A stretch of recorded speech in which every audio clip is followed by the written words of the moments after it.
person here who showed up today. Miigwech to our great Creator for the gifts of life, the gift of water, the food that we eat, the land that we are on, and the air that we breathe. We are grateful to welcome another day, and we are grateful for all of our voices, that we are uplifting causes of humanity, and that it is important that we remember and that we are called in moments like this to be able to speak up and speak to that humanity. Everyone is courageous in their own way, in whatever way you come here today, in whatever you hold in your heart, and the needs that you see in your own community that brought you here. I'd like to start by acknowledging the Indigenous people who have called this land their home since time immemorial. I stand here as a Anishinaabe, a member of the Anishinaabe Nation, and a member of Wukwemikong Unceded First Nation. The Anishinaabe Nation is one of several nations here that call Toronto home today and into the past, including the Haudenosaunee, the Wendat, the Piton, the Neutral, and the Mississaugas of the Credit. It is important that we remember the history, because the history is what brought us to this moment today. And there is one really, really important fact that we have to remember, is that the history of this country and the history of colonization has in many ways stoked and continues to run rampant on things like inequality, the idea that some can have and some cannot, the idea of not taking care of people in our community who are disabled or othered, to tear down communities that are gender diverse or have differing gender sexuality. And these are the legacies that colonization has brought here. And I think it's really important that people understand that these legacies don't only impact Indigenous people, that they were used to literally clear our nations off of our traditional homelands, but they also are used to control every single person today and what we see as society and what we have become accustomed to that is actually not normal. It's not normal that people with disabilities and seniors are living outside, that people with disabilities have nowhere to travel or no way to get around, that homeless people continue to proliferate in a city that is one of the richest in not even Canada, but in North America. And lastly, that we have police forces that are incredibly overfunded and lack any accountability. Because this is the way, this is how this country was built, is that police forces were used to remove Indigenous people from our land. And they continue to subvert the needs of the people to this day.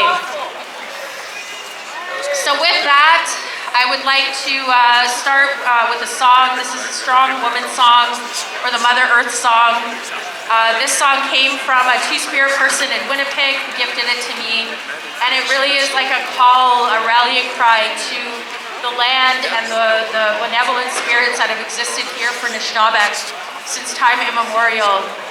And it is also a reminder of what John Trudell said. And he said the true justice is when Mother Earth takes it all back. And that we have to remember that we are such a small part of a larger ecosystem and life force here on this planet, and that we always have to come back to that fact. So, nahaw miigwech. What are we doing here today? We live in the 13th wealthiest city in the world. And yet more than 15,000 people do not have a home to sleep in every night. At least that. Shame. And we have seen a 340% increase in food bank usage since the pandemic, since before the pandemic. And Toronto has the highest child poverty rates in Canada. We are the child poverty capital of Canada. So Toronto can do better. We can do better. And so the purpose of the rally today is to urge City Council to support all the key investments in the budget.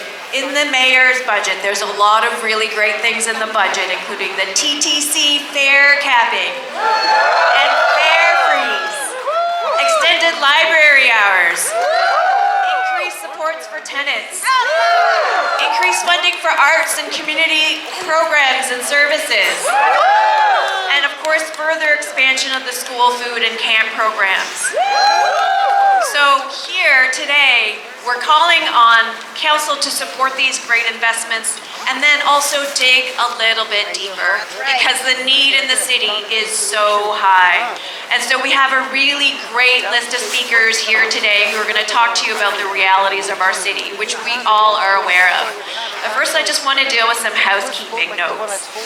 First of all, I'm very sorry that we were unable to secure ASL interpreters for the rally today. Trust me, we did everything we could to try and get interpreters, but it's tough to get them out in person on a cold wintry day. There is an accessibility corner over here. We have some seats for folks, and if there's anything that you need from us or any support from staff, look for someone with a vest and they can help you out. So bathrooms are inside City Hall and anyone is welcome to use them. There's a staff inside who can show you how to get to the bathrooms if you don't know.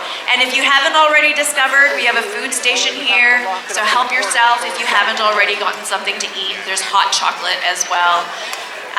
And so we also have a photographer, Razib. Here we go, Razib. So if you do not want your photo taken, you just let Razib know and we will make sure to respect that. So I just want to say thank you to all our community partners and residents who helped organize today, and thank you to all of you so much for showing up for your city. We have a great, outstanding group of speakers, so I won't hold you for too much longer. This is a peaceful rally, so we do ask you to help us make it positive and successful. So next I want to invite my colleague and friend, Stacia. Thank you, Jen. I am here and I would like to acknowledge the land that we are on today, also known as Toronto, and the current stewards of this land, the Mississaugas of the Credit First Nation. We acknowledge the historical relationships between the Wendat and the Haudenosaunee Confederacy who have lived on this territory. This land is also home to many Indigenous nations from across Turtle Island, including Inuit peoples and the Métis Nation. Toronto is covered by Treaty 13 and the Williams Treaties. We also want to acknowledge the ongoing forms of colonialism and state violence happening around the world, and that we all, as treaty people, have a role to play, calling out modern forms of colonialism. Many of us have come here as settlers, migrants, refugees, in this generation or past generations. We acknowledge those who also came here involuntarily. Those of us who came here, whose ancestors came here as a result of the transatlantic slave trade, and we contribute to the many ancestors of African origin and descent. I invite all of us to think about the ways in which the city budget can better meet the needs of Indigenous communities and groups, from increased funding to Indigenous organizations to housing and shelter services specifically for Indigenous communities and more. SPT is working closely with Indigenous organizational partners to ensure that we continue to improve how we embed truth and reconciliation and Indigenous sovereignty into our work in this budget process and beyond. I would like to invite our first speaker up here to join us now. We have Julia, and Julia is a volunteer with TTC Riders.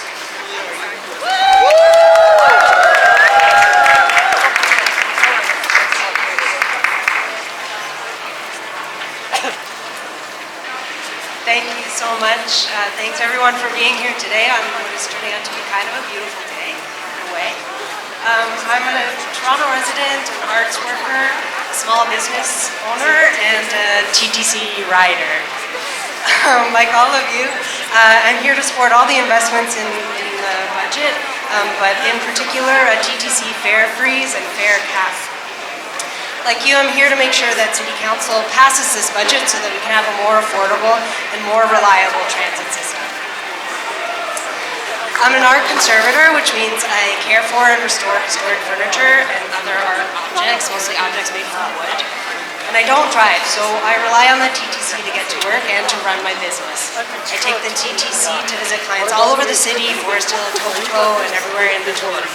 Sometimes it's a short ride, sometimes it's over an hour, it really depends. Some months are much busier than others. I don't know in advance how many meetings I'll have in a month, how far away they'll be. And I also ride the TTC to pick up supplies. Because of how high rents have gone downtown, most of my suppliers have moved out to Vaughan or out to Scarborough, the Valley, Atlas Tools. So these can be long trips too. I'm often on the subway carrying all my tools, wrestling a big piece of wood or something, getting for a job. And again, some months are busier than others.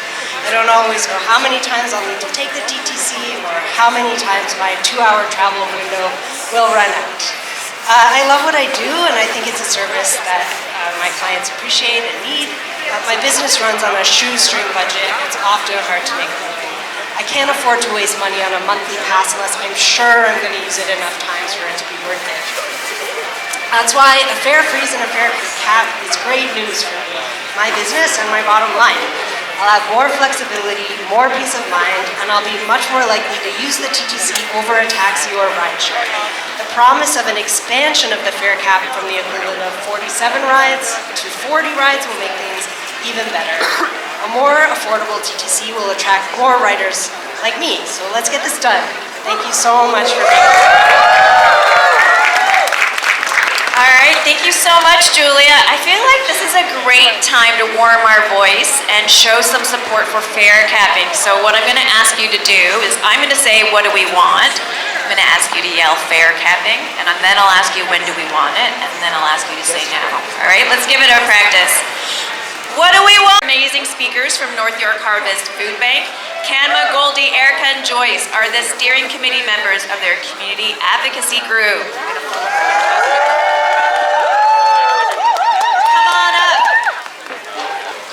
Thank you everyone for coming today. This is an historic rally to put Toronto City Council on notice. Once again, that you need to hear us. We advocate for our communities to halt the decline in living standards. We have become a subculture of survivors rather than thrivers. We run for a free meal here, some hand-me-down clothes over there, and food banks are our lifeline. A severe homelessness crisis persists. People live in shelters, tents, on park benches, and under bridges. This winter is the most severe in many decades. Homelessness is now even criminalized. How many people are freezing in doorways, perhaps dying? We need more shelters and drop-in centers. Crime is driven by desperation. Car thefts, home break-ins, killings, and suicides. A ride on the subway can also be detrimental to your health. We applaud the city's recent efforts to open 9 new shelters, but even more are desperately needed. Everyone deserves a warm place to sleep. We appreciate the increase in rent bank funding, but it's insufficient. We call on City Council to fully fund all the wonderful proposed programs outlined in the 2026 city budget, including greater support for renters, unhoused people, affordable housing units, and the student nutrition program,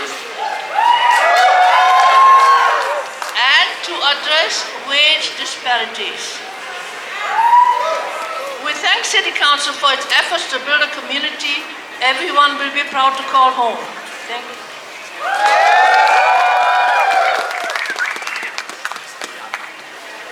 Amazing. Thank you so much. Another round. Oh, we're still going. I'm sorry. The mic was passed to me. Back. Hello everyone, my name is Joyce with North York Harvest Food Bank, and we are here today at City Hall because seniors need help. Seniors built this country. They work hard, they pay taxes, and they raise families. Today, too many seniors are struggling. Rent is too high, food is too expensive, hydro and heat keep going up, but seniors live on a fixed income. Their income does not go up. Seniors are forced to choose food or rent, food or medicine. This is not right. This is not dignity. Seniors should not be pushed out of their neighborhood. We are calling on City Hall to act. Affordable housing for seniors. Strong rent protection. Support to age safely at home. Affordable living is a basic need, not a luxury.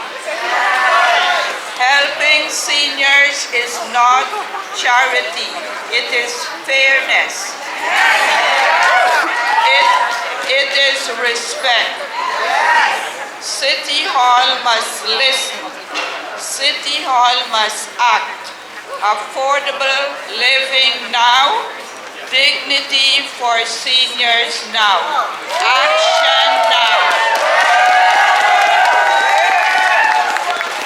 Thank you. Hi everybody, my name is Goldie, and I'm standing here huddled together as not only a vision of strength, it demonstrates compassion and hope towards change. We need this unity for it to happen. Yes, meal and breakfast programs do exist. Is it enough to sustain healthy meals? Because food insecurity is a struggle to deal with. Yes, the rates are frozen, but can everyone afford them? Families need to be sure there are enough financial resources available every month. Too many people are on the waiting list for affordable housing, which means more homeless are sleeping on the streets. If there isn't enough space in the shelters, this is the real crisis. Until City Council does take notice of what really matters and who matters, then these struggles, they need to believe and provide answers that lead to change. Or else we'll be back making demands for it. A government that invests its dollars in people knows lives are worth saving.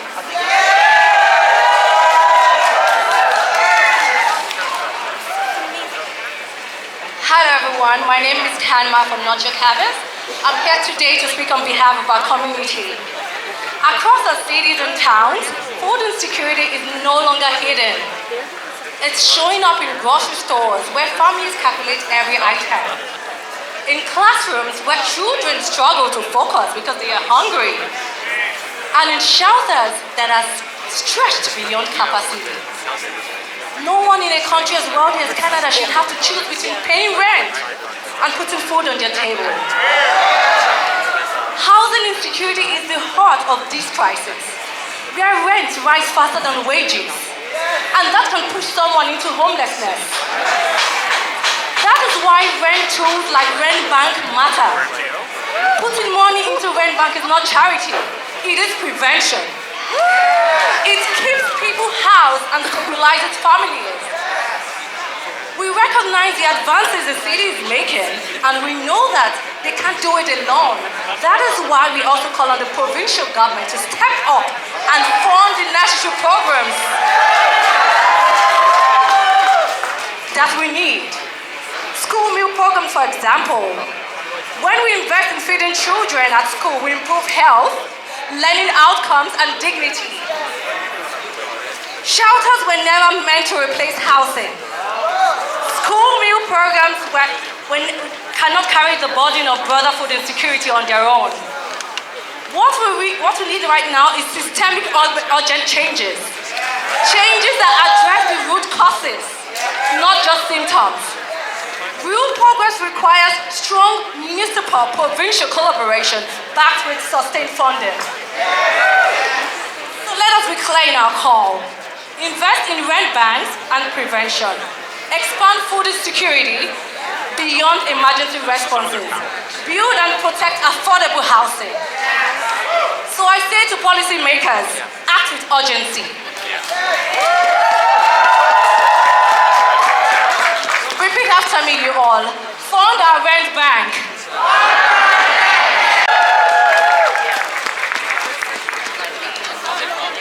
Please give it up for North York Harvest Food Bank. Thank you. Thank you. Okay, we have another speaker for you all. Today, I would like to welcome David Myers. David is the Senior Manager with the Centre for Independent Living Toronto, or SILT. Please welcome David. David, here you are. North York Harvest is a tough act to follow, I'm telling you. Why would put me after them? Residents are awesome. I'll do my best. Good afternoon, everyone. My name is David Myers. Thrilled to be here with all of you, and honored to speak on behalf of SILT and the GTA Disability Coalition. We join all of you in telling City Council to fund our city. That's why we're here, right? This includes residents with disabilities. I've heard disability mentioned a number of times. I'm very impressed with that. There are over 570,000 of us in this city. Children, youth, adults, seniors, whatever. This is our city too. Are you with me? Okay? Yet here we are to tell City Council disabled people can't see ourselves much in this budget. We don't see disability inclusion spending named, allocated in many of the service areas that we're reporting on today. Shame, yeah. This is our community's right to an accessible city, matters little in this city. Is that okay? Take housing, for example. Disabled people in Canada are 2 times more likely to be in poor housing and 4 times more likely to experience homelessness. 4 times more likely to experience homelessness. That's a shame. Yet our city shelter system routinely turns away disabled people needing accessible shelter spaces. Yet there's nothing in this budget that dedicates full spending on accessibility of housing and shelters, despite the homelessness crisis that disabled people are experiencing. Why we ask the city? Why is that? We've got a few asks. Oh, nice. We've got a few asks.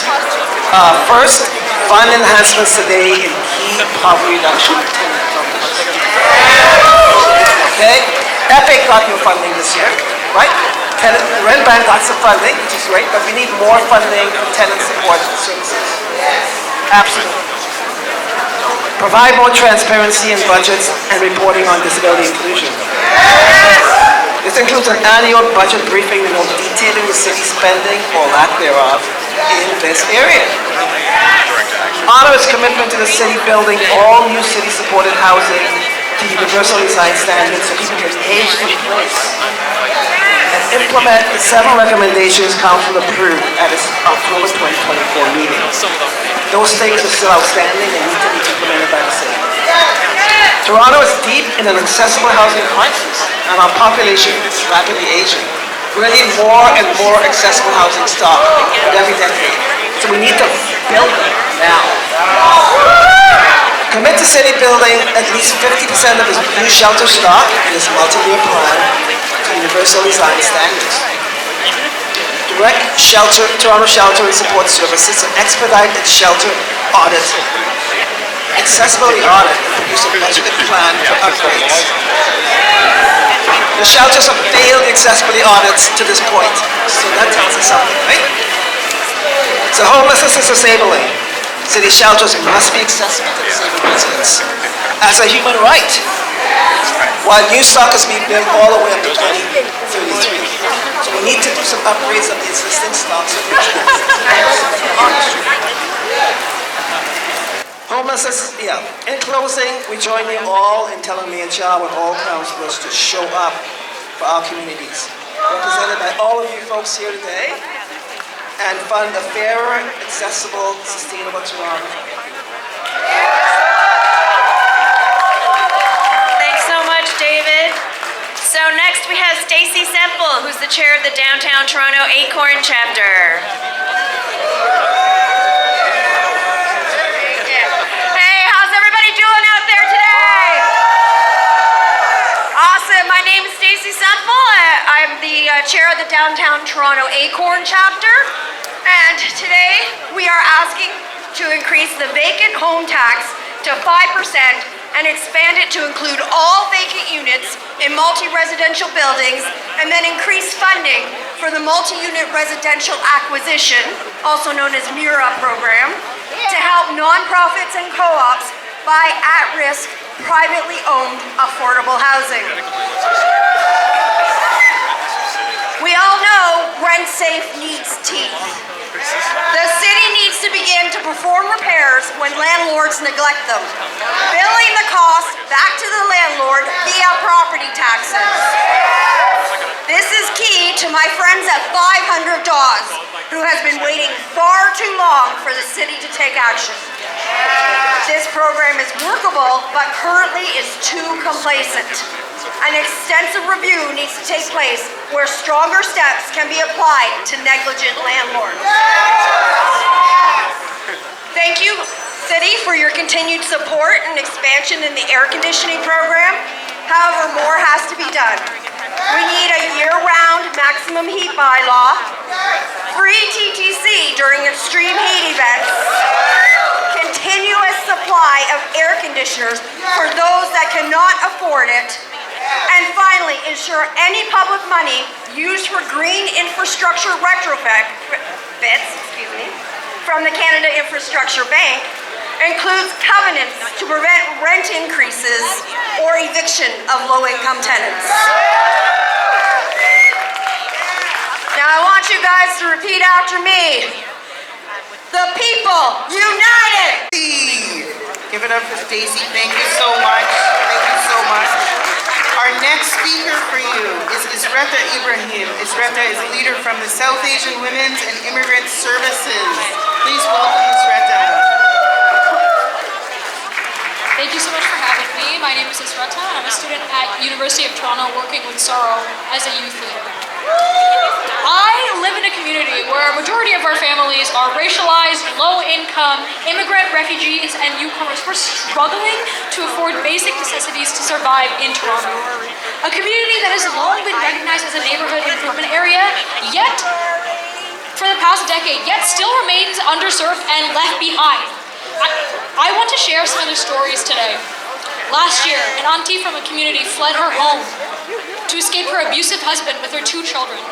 She called 911, and after waiting for almost 30 minutes in the freezing cold, struggling to explain her situation with her limited English, she was told that her situation does not count as an active threat and that she should go to a shelter.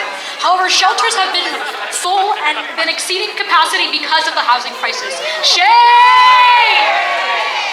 Last year, a refugee student was physically assaulted at a local high school by a white male adult.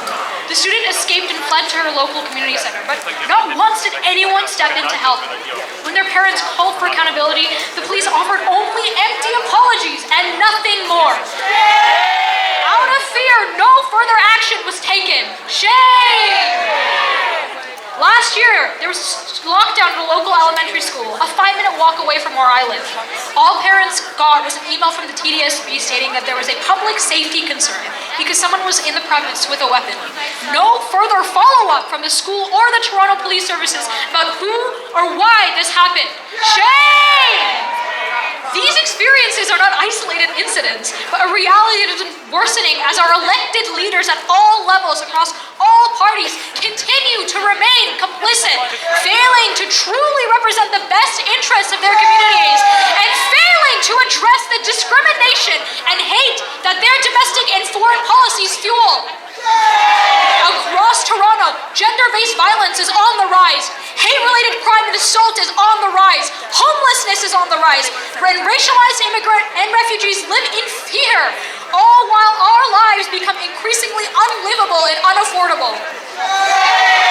As we stand here today, we must confront what community safety truly means, because increases to the police funding has not improved our community safety. No? The TPS continues to severely downplay domestic violence and hate-related violence incidents, and more embarrassingly are continuously embroiled on scandal upon scandal. Shame! Instead of protecting those who are most at risk, their priorities have shifted towards arresting people, exercising their fundamental right to protest in solidarity against genocides and injustices in Palestine and across the world, now enabled by the city's newly enacted bubble zone bylaw. Shame! Let's be clear about what community safety well-being is not. It is not unaccounted for in overinflated police budgets. It is, however, strengthening public services and infrastructure. It is making sure that our communities have access to the resources that we need to lead stable, sustained, and fulfilling lives. This includes ensuring availability and access to services for women and youth regardless of their immigration status, adequately funding shelters, drop-ins, and truly affordable housing, well-resourced and accessible community centers, child care centers and supports for our youth, and dignified livable jobs across all city services and city contracted services. With everything that's happening, the City of Toronto is uniquely positioned to pave a new path forward, one that models creative and stronger public policies and programming, one where the Toronto stands strong and resists austerity measures pushed forward by other levels of government. Toronto must come together as a united front, labor, women, immigrant, youth, racialized and Indigenous, to hold our governments accountable to fulfill its obligation for public response to multiple compounding and worsening crises faced by our communities. We will no longer accept being left behind, because the security for one is the security for all. Whose budget? Our budget. Whose streets? Our streets. Next, we have Marianne from the Toronto Drop-In Network, the Training Engagement Coordinator. Hi, my name is Marianne, and I'm speaking on behalf of the Toronto Drop-In Network, a coalition of over 50 organizations that provide drop-in services in Toronto. Our mission is to enhance the capacity of drop-in centers and to improve the quality of life of people who participate in their services. This mission is why we deputed to the City Budget Subcommittee 2 weeks ago, demanding wage parity for drop-in workers, and it's why we have joined you here today. Toronto's unhoused population has more than doubled in the last 5 years. We are in the midst of a housing crisis, a food insecurity crisis, a drug poisoning crisis. Our community members are falling through the cracks of failed and broken systems due to changes in legislation and policy and cuts to funding. Those cracks are being filled by the drop-in sector. We have become Toronto's social safety net. Drop-ins provide essential services and are life-saving hubs for those who are unhoused, precariously housed, living with mental health challenges, using substances, and experiencing social isolation. They are a place for trans youth, for newcomers, and for seniors. They are a place for people where they can obtain food, resources, and find safety when needed.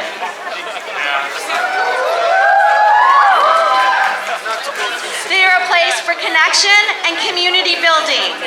They are a low barrier, non-judgmental place where people can be seen and feel a sense of belonging. The staff that work in drop-ins provide a vital connection where relationships and trust are built and healing can happen. Drop-ins provide essential services and need to be funded as such. And yet, they have historically and in the proposed 2026 budget have vastly been underfunded, and this is not sustainable. The Toronto Drop-In Network is demanding that members of City Council vote yes today to motions that include meaningful investments and commitments to the drop-in sector. Investing in drop-ins is an investment in continuity of community care. Thank you so much for joining us today, and we know that we are stronger together, and when we work together, communities thrive. Thanks, Marianne. And next we have Alice, the shop steward for Local 4948, the Library Workers Union. Thank you. I want to give a big shout out to this crowd. You're standing here not just for yourselves, but for your communities. You're standing up for Torontonians everywhere, so let's hear you make some noise. My name is Alice, and I'm a library worker, and I'm here with 14 other library workers representing Toronto Public Library Workers Union, Local 4948. I've been a library worker for 12 years, and for the past 10, I've been a union leader and activist, and I've seen firsthand what we can win for workers and for our community through collective strength and union power. And you're all demonstrating that here today, by being here in the cold, by showing up, by making your signs, by stomping your feet. We're all standing up here for communities. And while public libraries across the US and Canada continue to face attacks, here in Toronto, along with the solidarity of our allies, labor organizations like Progress Toronto and the Labor Council, we've achieved the opposite.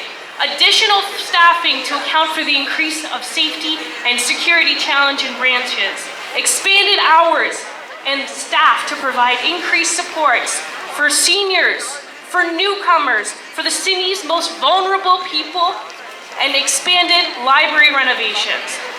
Thanks to our friends and our supporters in Toronto, we've been able to remove fines and remove barriers and promote public libraries as our city's great equalizer.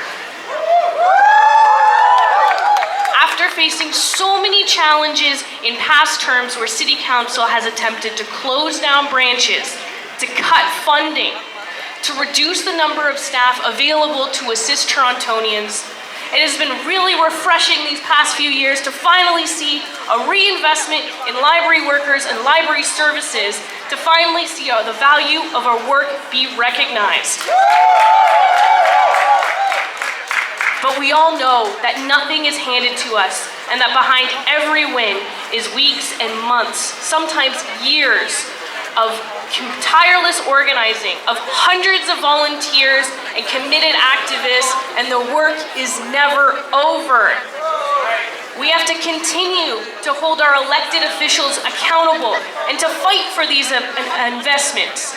As library workers, we are passionate about our work because we see firsthand the difference it can make in our community. And we are standing here with you today to fight not just for Toronto today, but the Toronto of tomorrow. Invest in Toronto!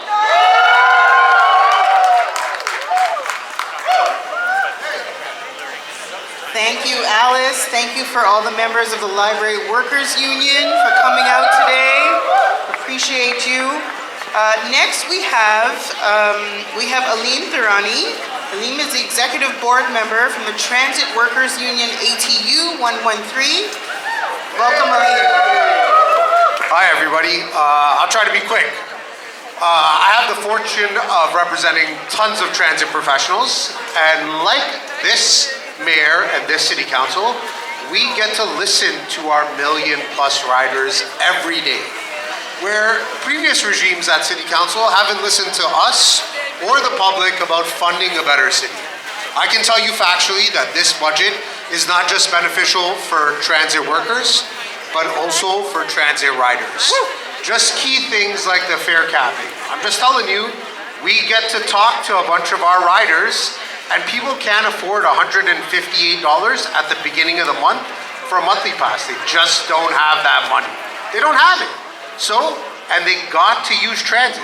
So now this fare capping policy will let them not pay that money initially up front, and that'll encourage more people onto our transit, which in turn is better for our environment and better for our future. I was inside council chambers today, and they brought in a bunch of students, city councilors, for them to sort of see what the budget process looks like. They were in about grade 5 and grade 6, and it's good that we're getting these new wave of activists and young kids getting involved. But I'm telling you, if we don't make these conscious decisions and force city council to build a better city for us the people, the 99%. I'm talking about the working class people and the people that need it the most. The people that are on the transit system right now are forced because of affordability. They don't have anywhere else to go. This is a big problem. And I'm telling you, the people of Toronto need investment into our city services. And that's why I'm here with you, and I hope City Council can hear us. We are recommending a pass of this budget, and it is going to be better, not only for us, but for future generations, and that is of the utmost importance. I encourage us all to put pressure on City Council to fund the city that we want, the city that we pay for, and the city that we need. Thank you for your time. Amazing. Thank you, Aleem. Okay. Second last, but definitely not least, Zane, the Director of Council Relations at the Toronto Youth Cabinet.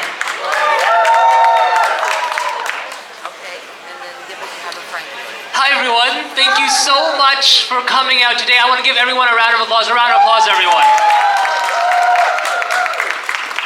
Thank you truly to everyone who showed up today, especially our young people. Today's decision has the opportunity to change so many lives and so many lives of Torontonians, especially those who are struggling as we push through an economic crisis. My name is Zane, and I'm here representing the Toronto Youth Cabinet. We were established by City Council at the height of amalgamation over 25 years ago, and we have continued to advocate for youth issues, like when they tried shutting down the school pools in 2002, and most recently pushing for the mental equity project province-wide. This proposed budget has a lot of great things. It sees the expansion of the tremendously successful student nutrition program, which ensures that 60,000 more students aren't learning on an empty stomach. This is amazing, yes, round of applause. And while some investments have been made in creating more jobs for youth, such as 2,000 new parks and rec opportunities, there is still so much more that needs to be done in combating rising unemployment for young people. Youth need access to meaningful and gainful employment, which can help propel them into the industries that they want to contribute to. And there needs to be a greater response for the anticipated loss of federal funding for community safety programs, particularly those in Scarborough. Now, more than ever, we cannot turn a blind eye. We need commitments from all levels of government to ensure that these essential programs continue to succeed, and they have been proven to work. And I'm so glad that we are all out here today. There's so many issues that matter to so many of us, whether it's the TDC fare capping, more supports and protection for renters, or even investing in a more livable and vibrant city. But for any of these investments to happen, we must continue to put pressure on City Council. We must put pressure on City Council to do the right thing and support Torontonians. We need to be loud, we need to organize, but most importantly, we need to keep advocating for the issues that matter to us. Thank you so much for everyone coming out tonight, and I hope to see everyone inside cheering on as their policies get passed through. Thank you so much. Thank you so much. Thank you so much, Zane. Before we begin our wrap-up, I would like to see if Donovan is here from Progress TO, who has a couple of words for us. Hello, everybody. How you doing out there? Yeah. This is great. I love y'all. Staying warm, ready. It's apparently 0 degrees today, so that's exciting. yes, as introduced, my name is, well, it's better than -15. My name is Donovan Hayden. I am the organizing manager at Progress Toronto, and I'm so excited to see everyone here and also so many other great speakers that spoke before me. I just want to do a quick shout out to some of the stuff we did this budget. We had a training series that help people teach about the city budget process and also help people speak at the deputations, where we help support 36 people to go into City Hall, tell councillors the things that they want to see, the investments in the budget. So I think see some people, give some shout out. There's some people out here that did that, so shouts out to y'all who spoke. And also the last part of that training series is actually watching the magic happen, watching what's going on right now. So today we do have a City Hall or City Budget Watch Party. And so please, we invite you all to join us. We know people have already mentioned today the important investments in this budget, important investments in transit, the protection for renters, the investment in affordable housing. And these are really great things that we see in this budget that we've all worked for and we want to protect, but we also know what's at stake, right? We see councillors like Councillor Bradford talking about cutting these things, talking about, yeah, there we go, that's appropriate reaction. And we got to see him go up there, right, and have his hypocrisy laid out for all us to see, right? And so it's fun. We want to see these things. We all worked really hard to get these things in the budget, so it's important that we're also watching them go through. So I invite all of you to join us in City Hall, in City Council to watch it happen. If you are about to head home and you are like, oh, we're not going to hang out, not going to be able to watch it. No, we have an online watch party. So you go to progresstoronto.ca, you can sign up for our online watch party. I will be doing that because I actually have to run back to the office and run that on our laptops. But so please, we'd love to have you join us. Other than that, enjoy the rest of your budget. Find Justin. Justin right there. Raise your hand, Justin. He's organizing everyone. Find him.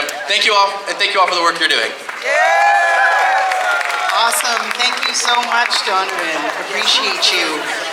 Also, before I wrap up, I wanted to give you a few things I wanted you all to know. One is that a big thank you to 2 city councillors actually did come out and listen to all the speakers and see the crowd today.